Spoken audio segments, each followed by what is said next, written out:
Good evening, guys. Marshall here with Wednesday's training. Today we're going to talk about how authority equals happiness in our lives. Because of codependency, we were conditioned to give up our authority to somebody else. We made our parents, our significant other, our peer group, events, situations, outcomes. We made all of those an authority specifically over our value and our worth and over who we are. So because they're an authority, we conformed to the feedback we got from those people, places, events, and things. And that starves us of our happiness, because happiness is a result. It's a product of being who we are and making choices that align with what brings us joy. So fundamentally, if you want to get into the kind of the woo-woo concept of reality, we reside as, we're all experiencing a form of energy. We call that vibes, or perception, or experience, or emotions, those kind of things. And our happiness has a specific vibration or energy to it. And if we're not choosing from that, if we're not living from that, we are going to be miserable. Okay? So this is what I call incongruence or disharmony. Now, a lot of people think that, hey, happiness is out there. I've got to find it out there. Out there meaning the world, other people, other places, other objects, relationships, experiences, things like that. They also think that happiness is something separate from them. In reality, once we channel into who we are, we're able to sense and be our energy through the lens of love, lens of understanding, lens of compassion. That's when happiness suddenly starts to show up more, because we're congruent with ourselves. Our brand of happiness is a result of being ourselves through the energy of love. All right. But to get there, we must assume or retake our authority over our life. Okay. And there's 5 specific places in which authority helps us accomplish happiness. And I've got them typed up here for note's sake. Okay. So number 1, authority helps us connect with people, places, and things that we like, that are resonant with us, that connect or click with us. Okay, we're not out there trying to make something fit us, and we're not trying to make ourselves fit that thing or that person or that experience. Instead, we're finding out where we fit, where things click together and make sense organically. That's one of the big things we do in this world, is we try to make things work rather than going out and choosing people, places, and things that already work. Okay, so authority helps us understand what connection looks like rather than what force looks like. Okay, so it connects us to people, places, and things that we like, because we end up number 1, we end up avoiding people who hurt us. That's item number 2. Since we're choosing people, places, and things that are congruent with us, that line up with what brings us joy and satisfaction, we're no longer choosing things that hurt us. Okay, so automatically we're avoiding toxic relationships, deficient relationships, meh, or what I call baseline or minimal relationships. Okay, automatically we're not choosing activities and interests that don't really bring us alive. We're not festering in the comfort zone. And I use that word deliberately, festering, because comfort zone is not the happy zone. It's also not the safety zone, guys. Your comfort zone is comfortable because it's known, not because it's safe or it produces happiness. All right. Because if it did, why would you be in the group? Why would you be here? Why? Right? All right. That brings us to number 3. Happiness allows us, or empowers us, to say no. Because I have this little saying, and that is, your happiness is on the other side of no. As people pleasers, as codependents, we tend to just say yes to everything. Yes to this, yes to that. We're not going to rock that boat, right? We're not going to disappoint the other person. We're not going to cause that upheaval. We're not going to excite the threat of the discard. Okay? And so, and that's a legitimate response when we're dealing with people who are toxic. But what do we do when we find out we're dealing with someone toxic? We leave. We get the hell out of that relationship.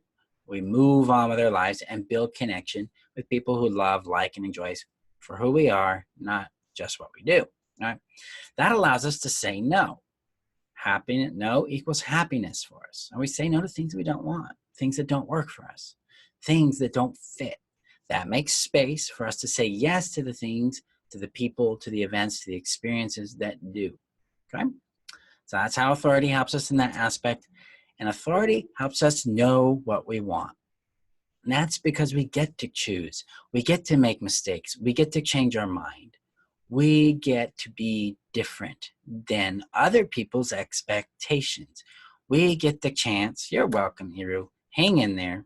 This is a hard time for you, but I'm proud of you. I am very proud of you. You've done incredibly courageous things today and yesterday. Stick with it. This is your gateway to a bigger, brighter future. Hang in there because we got your back. Okay? I'm proud of you. All right. So happiness, our authority helps us know what we want because we're able to change our minds and discover through experience what brings us joy, which leads us to number 5. Authority allows us to have boundaries. And boundaries are definition. Okay, they help us understand our shape in contrast to something else. Okay, and boundaries are for us. They're not for other people. Other people can go and manage their yards. Our yard, our boundaries are for us to understand what works for us. It's to say, well, this is my boundary. If this doesn't work, I'm not going to participate in it. That's a boundary. You know, oh, you're going to treat me this way? Well, I'm going to go do this thing over here. Boundary.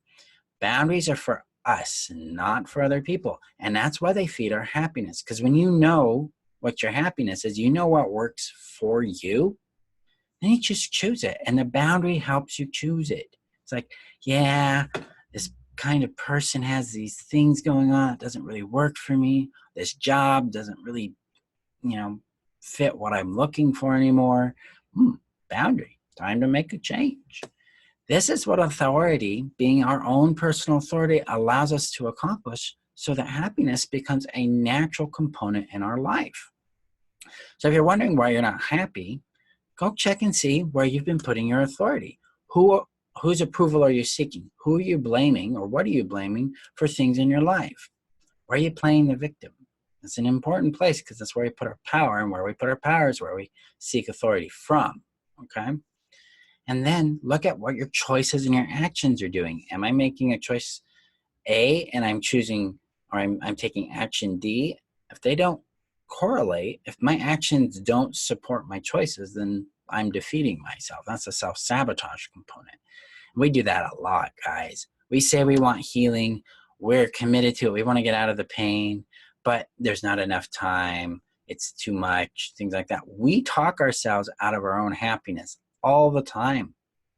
All the time, regardless if we're codependent or not. We're doing that all the time because we are scared of happiness, right? We are scared to let go of our attachment, sometimes to our misery, to our pain, to our past.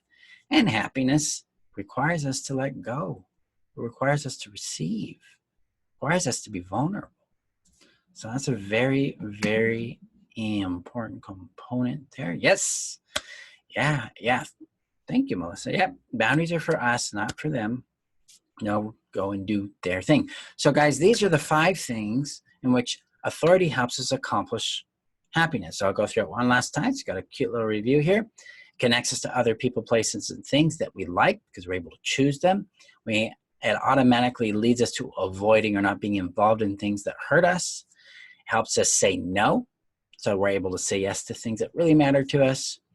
We get to discover we get to discover what we want to experience, what's for us in this life, because we get the chance to experiment and say yes and no to things, change our minds. And number 5, boundaries. Allows us to define ourselves, our curriculum, our criteria for being in our lives. What makes life work for us?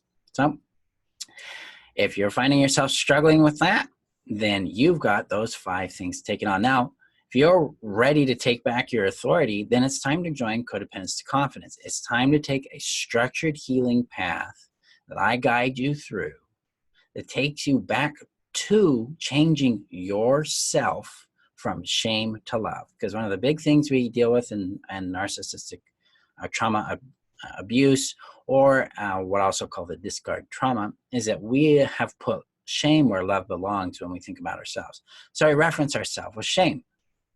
I take you through that. We start to reference ourselves through love rather than shame using the heal process. So that's step one. Step two is we reconnect with ourselves and others in healthy ways through the addiction to connection process. And step number three is we take control of our happiness through the Thrive strategy system. That's what codependence to confidence connects you to. That's what I teach you in. So you get the results that over 400 other people I've worked with have actually accomplished for themselves, which reliably is happiness, love, and confidence. This is what they routinely discover when they practice and apply the tools, the processes, and principles I teach you in Codependency to Confidence. So if those are results that matter to you, those are the results you want in your life that you are looking for, then hit up the workshop, the link above, take it.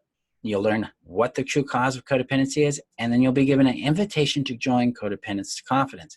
Because Codependency to Confidence is becoming an invite-only system. You've got to go through a certain step to get there so that I can ensure that that system is what will work for you, okay? So I appreciate you guys being here. I appreciate the support you've offered our group members. Some of us have been going through a lot of transition. We're going through some intense things. I'm proud of us for how we have handled it. Thank you for being here for each other. I appreciate that a lot because it helps. I mean, the group is for all of us. And I just love watching us support each other because we're here for each other. We're not alone in these journeys. I'm proud of you. Thank you again, guys, for being who you are. And remember that you're worth knowing, loving, and keeping. And I will see you guys tomorrow for our live Q&A. Have a good night, guys. Bye-bye.